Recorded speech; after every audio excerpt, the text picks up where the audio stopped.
I never thought it was weird. It was the same as Dad going to work every day and Mom cooking dinner every night. Just Maddie always ate upstairs. Mom made sure everyone at the table had a full serving before she got to work on Maddie's plate. She would load it with supersized portions of whatever was for dinner plus leftovers from last night. By the time it was ready, the mountain of food would put Dad's appetite to shame. The night after my 8th birthday, Mom's arms shook carrying Maddie's dinner. She teetered across the kitchen with a serving plate. The one we use for appetizers when we have guests, 3 hamburgers, 2 chicken breasts, egg salad, at least a half dozen corn dogs, and a pile of potatoes.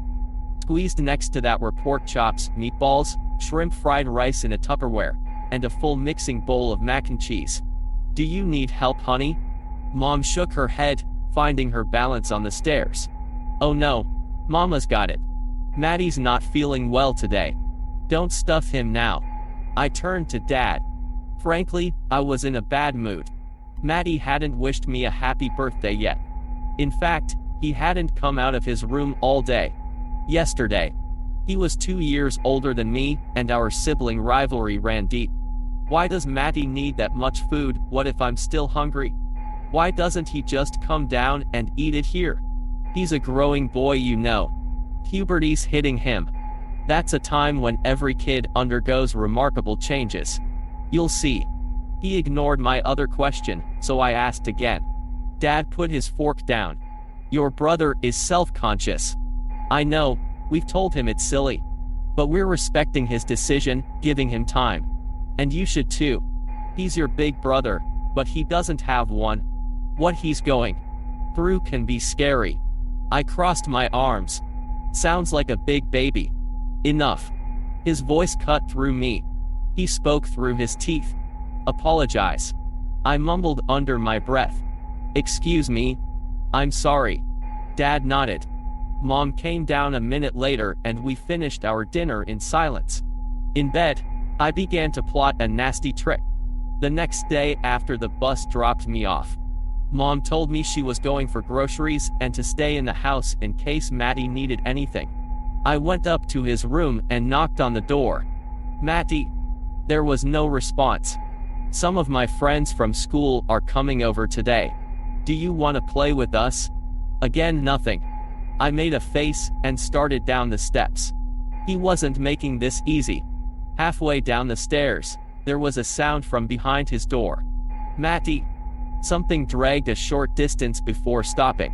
I held my breath, straining to hear more. A few seconds passed before I hopped the rest of the way down, confused, but eager for my friends to arrive. Mom was in the kitchen preparing dinner when Hunter and Cody got dropped off. They popped out of an SUV Hunter's mom drove and waved, running towards the house. We played for a little in the yard while I explained my plan. Cody looked like he couldn't wait. "That doesn't sound nice." Hunter mumbles. "Maddie's never nice to me. Remember my birthday party? He didn't even go on the bouncy house." Cody piped up, "Yay. We're not gonna hurt him, Hunter." A few more minutes was all it took to convince him. Then, dinner was ready. Mom tiptoed around the table, dispensing slices of brisket and spoonfuls of pasta with gravy and Italian bread. Cody and Hunter dug in immediately, in a few seconds vaporizing half their plate. I made sure to eat fast too, but kept an eye on Mom. She always put a lot of care into Maddie's plate. After she was finished, up she went. When she returned to the kitchen, there was nothing on our plates. "Wow, you boys are hungry." "Not anymore," I said, patting my stomach. "Careful," Dad laughed. "If you eat like that you'll get sick." HMPH, I crossed my arms and scooted off my chair. "Come on guys, let's play in my room." "Alright, just don't bother Matty while he's eating." We hid our smiles. We made sure our footsteps could be heard from downstairs walking into my room, and loudly closed the door. Then tiptoeing, we crept out of my room, down the hallway, until we were in front of Maddie's door. "I'm still hungry," Cody giggled through his hands. "SHH." I knocked quietly. "Hello. Matty." Silence. "Can I come in?" Hunter began, pointing insistently back towards my room. I waved him off. Matty, it's just me. My friends left. 10 seconds trudged by. Cody looked disappointed. Something hot began to well up in my chest. It wasn't anger, maybe jealousy. I put my hand on the doorknob. I got A's in all my classes, and Mom and Dad would pat me on the head before mentioning how Matty used to get A+S every day at school. The teachers always asked, "How's Matty doing?" I was the one who loved our dog, Archie. The one we had to give away because he never stopped barking at Matty's door. He doesn't play sports, he doesn't have any friends, he doesn't even go to school. He never comes out of his room. He was a good-for-nothing older brother. No, it was hate. I hated Matty. I pushed the door open. Immediately, a vile smell hit our nose, causing Hunter to gag. The curtains were drawn tight around the windows, casting a gloom over the mess inside. Broken toys, shredded notebooks, overturned chairs, and even some broken glass. A cooking program for children played on a small TV, its volume just loud enough to hear over a rickety desk fan. Who's ready to welcome our guests for this episode? The fan could only do so much though. Remains of food stained everything in the room. You couldn't step anywhere to avoid the mold covering the floor. Bits of meat clung to the screen of the television. Red sauce smeared the wall, and there was a large stain on the sheets of the bed. Hunter tapped my shoulder. "This is gross. I want to go back." "Your brother is nasty," Cody proclaimed. He stepped meticulously into the room, leaving Hunter and I by the door, using the toys like you would stones to cross a river. He jumped onto the bed and recoiled. "Www, it's wet. We should leave," Hunter begged. "And what's your name, sweetie?" the TV whispered. I searched the room with my eyes.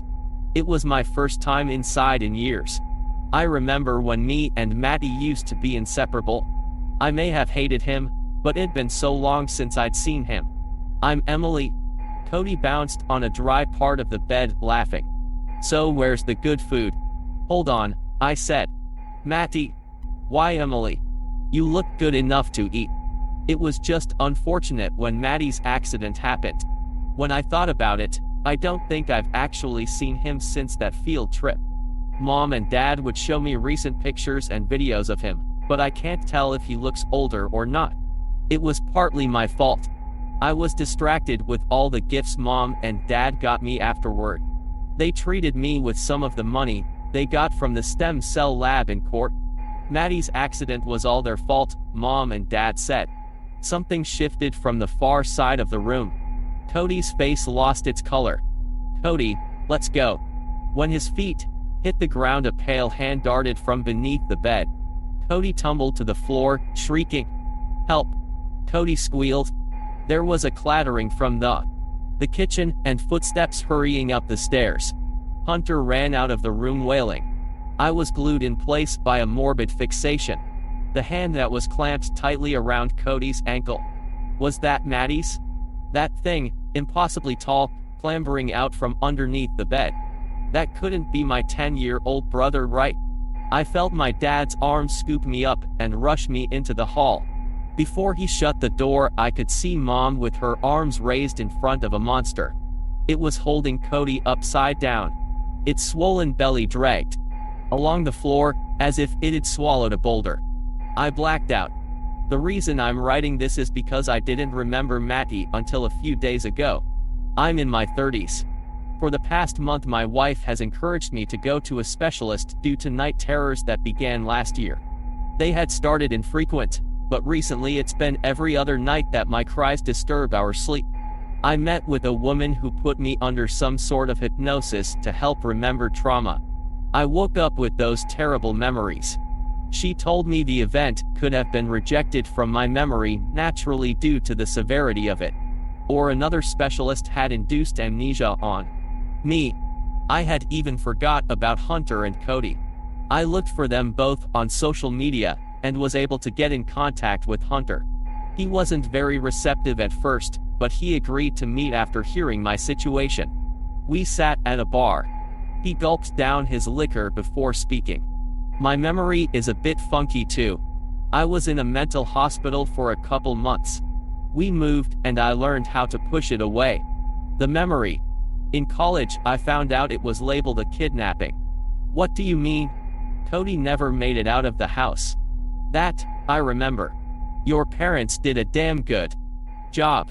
I don't know what hoops they jumped through or whose pockets they filled. He paid for his tab. Don't contact me again. On the way back to my car, I tried calling my mom. She hasn't answered her phone all day.